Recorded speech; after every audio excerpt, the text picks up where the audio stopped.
Did you ever watch a show that was so awesome, with the lead character so stunning, that it made you question why any other show even bothered existing? In fact, it makes you think no other shows ever did exist, because you didn't know what a show was truly capable of being. Until it was this. Make sure you stick around because we've got a lot to discuss here. And if you haven't seen the show yet, don't worry because everything we talk about was pretty much already spoiled in the trailers. So the show starts with Jennifer Walters, the attorney and soon-to-be She-Hulk, practicing her closing courtroom speech in front of her colleagues before trial, one of whom is a man who doubts her ability to win the case and wants her to sit it out so he can take over and get the job done right. So right out of the gate here, we're hit with this completely unrealistic scenario. I mean, everyone knows that no man could ever do any task better than any woman, so the fact that the women who made this show would write a line like this as if any man doesn't know women are superior infallible creatures is a complete slap in the face of reality. I mean, I know this is fiction, but you might as well have made the sky purple and the trees blue if the characters are just gonna ignore such obvious universal truths. But despite the fact that the interaction leads the audience to unrealistically buy into the idea that there might actually be an instance where a woman would ever need a man, I loved it. Because after a brief moment of confusion, I realized, stupid Neil, although it forces you to suspend disbelief, it reinforces the idea that Jennifer's a victim of society. A society she has no choice but to share with the horrible, intolerable males of her species. And that fact made me empathize with her and want to cheer her on as she overcomes the difficult challenge of living in a burdensome world thanks to the unfortunate existence of men. These writers are genius, and I don't know how I didn't pick up on it immediately. But they definitely made me love this character and this show, an emotion that only intensified as the episode went on. As soon as I heard the announcement that this entire project would be headed by women, I had a feeling it was going to be great, but I didn't know it would be this great. I mean, I was a little worried since based on the trailers it was looking like maybe they weren't going to empower my favorite female hero by making all the male characters surrounding her be terrible in every way. But luckily the geniuses behind this project put my fears to rest immediately, so I could rest easy knowing I was in for a very entertaining half hour. And boy was I. I don't get what all the Marvel fanbase is complaining about after all these trailer drops and interviews with the cast and crew. It was so obvious what the show was gonna be and they gave us exactly what we wanted. An awesome series where the producers beat you over the head with their completely realistic worldview by overtly and justifiably injecting their beliefs into the story at every turn. I don't know what's wrong with the rest of y'all, but I never get tired of that. I mean, I had to wait almost 2 whole weeks after seeing Prey to get my fix of anti-male pro-femme ideology. I don't know if I could have made it the full 2, nor do I know how I survived the previous few weeks since receiving my dose during Love and Thunder. Who doesn't love entering every modern entertainment experience knowing exactly what you're about to get from these amazing writers? I know I do, and luckily for us all, they never disappoint. They just keep delivering the exact same thing we expect from them time and time again. No one wants to be surprised while watching a series or film when they can just sit and be fed the same predictable themes over and over. After all, it's creativity that breeds contempt. Whoever said it was familiarity is an idiot, and clearly not a Marvel fan. If incels can't appreciate the same anti-male themes being repeated in nearly every new movie, then that's just their fault for not worshiping and acknowledging the greatness of the infallible creatures known as women.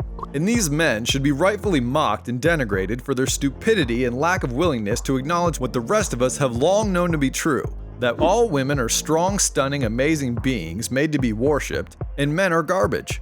If the chauvinistic pigs who complain about a great show like She-Hulk would just shut up, enjoy it, and admit the inarguable fact that women are better than them at everything with no exceptions, then the producers wouldn't have to keep putting these themes into everything they produce. But you don't hear me complaining. I love it. Somehow, despite every female-led story having the exact same theme and predictable outcomes, they managed to make it seem fresh and new every single time. Which is why shows like She-Hulk are so appealing, especially to comic book fans who never would have guessed that they'd change the origin story of the character in order to again downplay or completely eliminate any positive aspect of the male characters within it. I can't speak for anyone but myself here, but I went into this thinking it was going to reflect the original She-Hulk story Stan Lee wrote back in 1979, where Bruce Banner is forced to do a blood transfusion with Jen in order to save her life, causing her to become a Hulk and him to feel guilt over her transformation, despite having no choice and good intentions. But what an idiot I was for thinking the geniuses behind this show would stick to that lame story. And boy was I pleasantly surprised when instead they had Bruce's hero element taken out of it and had Jen get her power from a little blood splattering on her arm as she tries to save Bruce instead, before running off into the woods like a wolf man.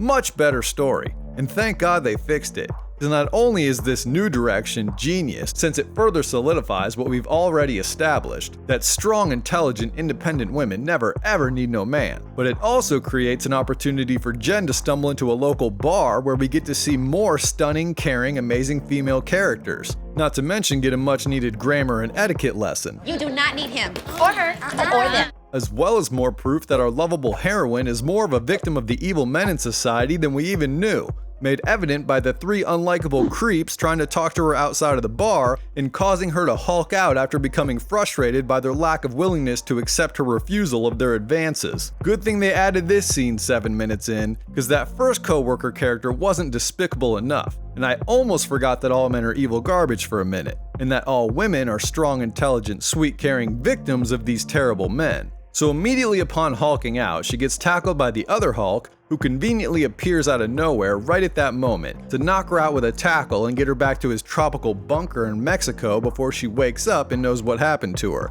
And luckily he did show up out of nowhere so that things could play out just in this way, because it would have been so stupid to have done it any other way. I mean, some incels might try to argue that it would have made more sense for Banner to have pulled her out from the car and take her back to the lab from that point in an attempt to save her life after being knocked out from the accident like the original story, but any moron who would think something like this is clearly ignorant and forgetting, despite all efforts made by producers to remind them, that She-Hulk is strong and stunning, and she never ever needs no man.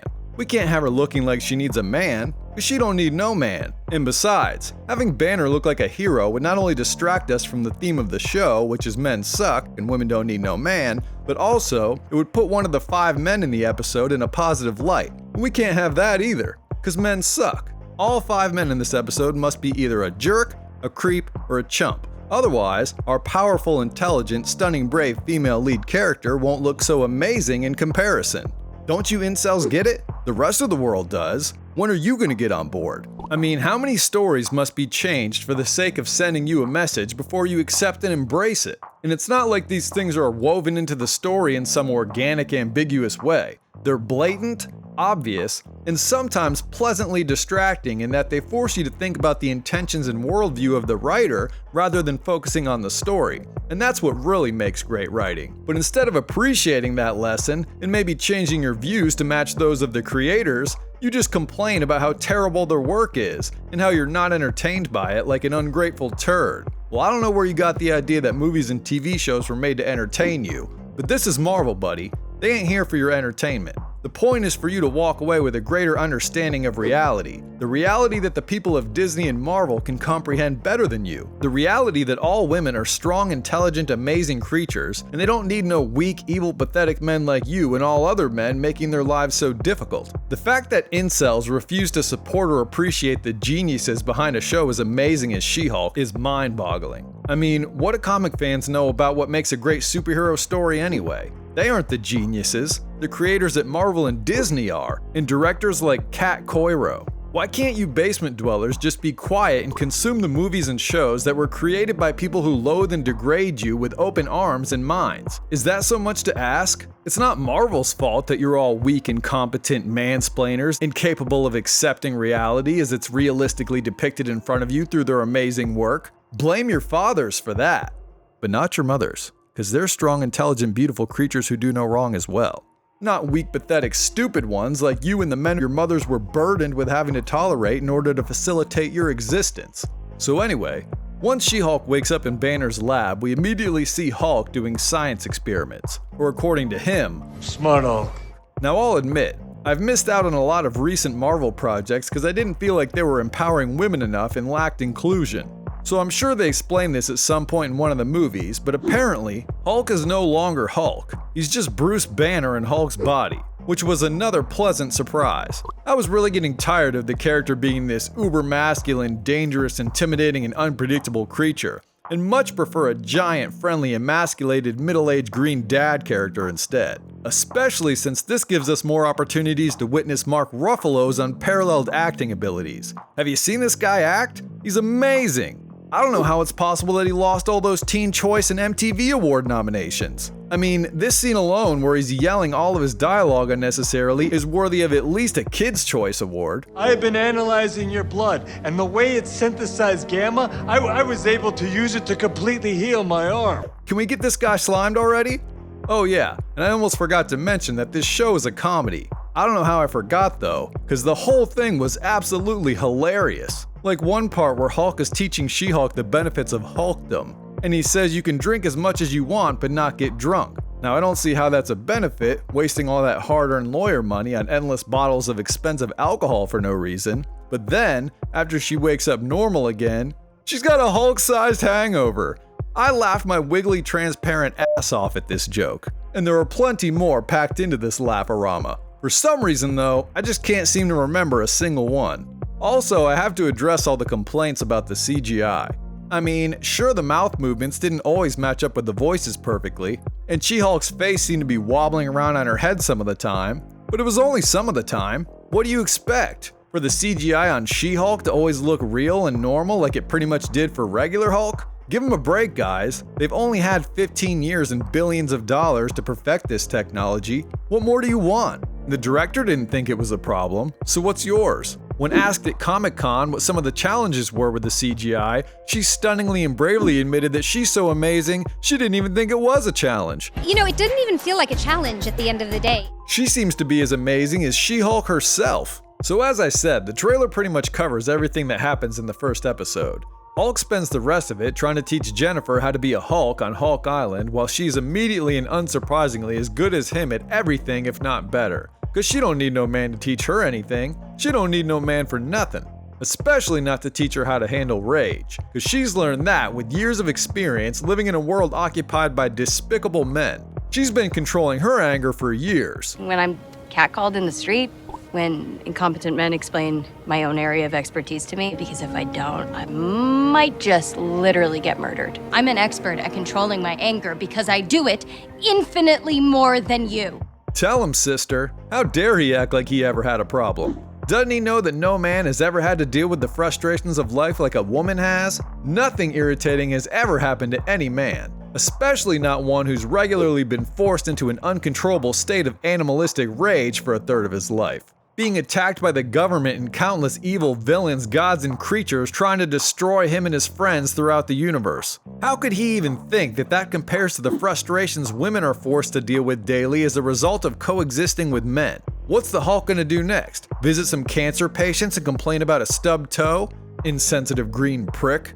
I especially love this scene because I almost wasn't getting just how bad men are and how bad women have it in life because of men, based on the earlier scenes. But this is where it really hit home and made me not only hyper aware of these things, but it really made me empathize with, appreciate, and love Jen's character even more than I already did. I mean, who wants to see the fun, sexy, charismatic, likable, but also empowered version of the character that was already established over decades, when we can have this bitter, whiny, much more realistic one instead? Portraying the character in this way was another genius move in my opinion, and it's sure to not only attract new fans, but more than satisfy existing ones.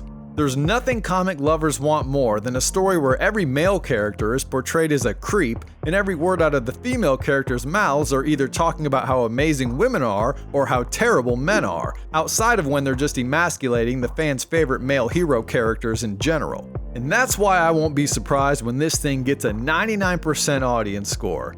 Wait, but this can't be. This show is exactly what we all wanted. More importantly, it's what we needed. So instead of complaining about how awful it is and rating it as such, we should be thanking the Lord and the brilliant creators at Marvel for providing us with a whole season of this amazingly funny and entertaining show.